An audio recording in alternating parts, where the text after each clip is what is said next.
prayer is so powerful.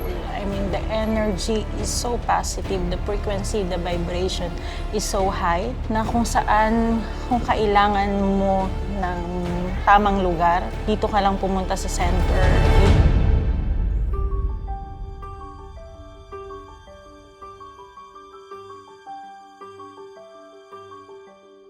Sobrang blessed ako na yung path ko ay nandito.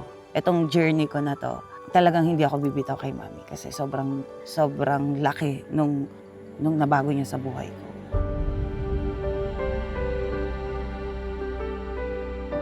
Sa mga rituals na ginawa kahapon, so napakalaking bagay para sa amin.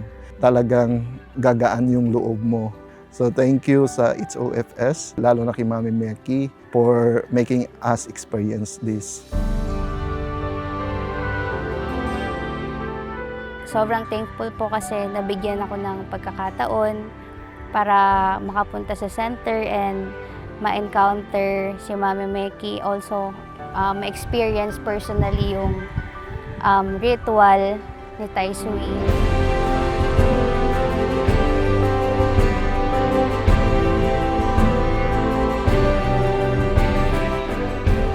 Super po talaga sulit yung pagpunta namin dito dahil ang dami ko pong experience na akala ko okay na ako pero hindi pa po pala. Especially the Karma Cave. Pag ma-experience mo talaga yung ritual dito, super po talaga.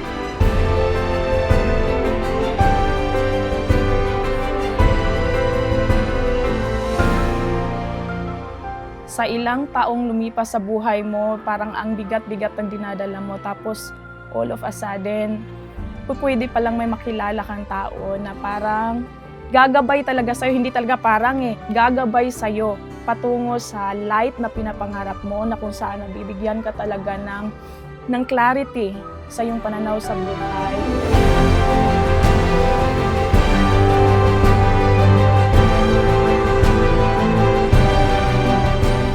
With all the problems na pinagdadaanan natin, after 3 days, okay na kaya nang harapin.